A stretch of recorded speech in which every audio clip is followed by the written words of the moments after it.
अरे चढ़ते कार्तिकवा छठिया मैया होल से हो शरीर।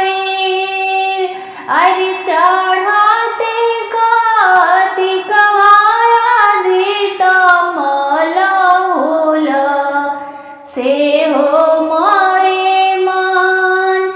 अरे काहे ना छोड़वनी अधित मल भजी नीके हो नाम।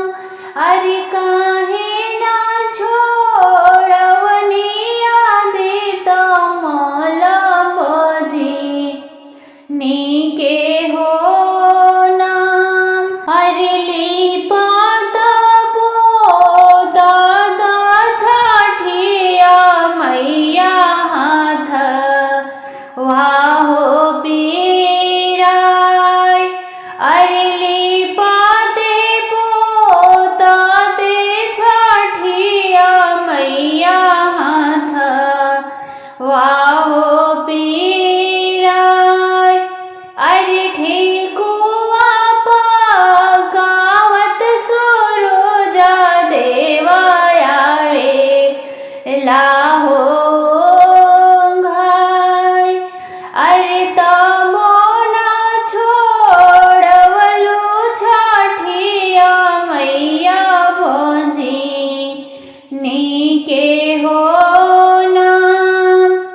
अरे तमो ना छोड़वलु छठिया मैया भजी नीके हो नाम। अरे सासु मार से उदका छठिया मैया ननद देवे हो गार।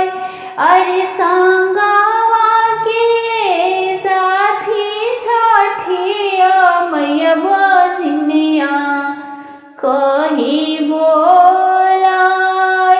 अरे संगवा के साथी छठिया मैया भजनिया कही बोलाय। अरे काहे ना छोड़वलु छठिया मैया भजी नीके हो नाम। अरे काहे ना छोड़वला सूरज देव भजी नीके हो नाम।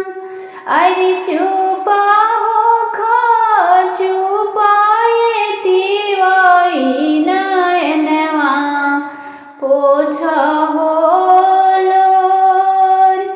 अरे चुपा हो चुपाए तिवाई नयनवा पोछ हो लोर।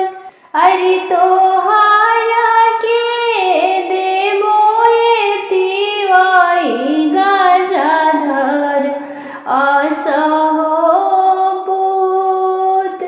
अरे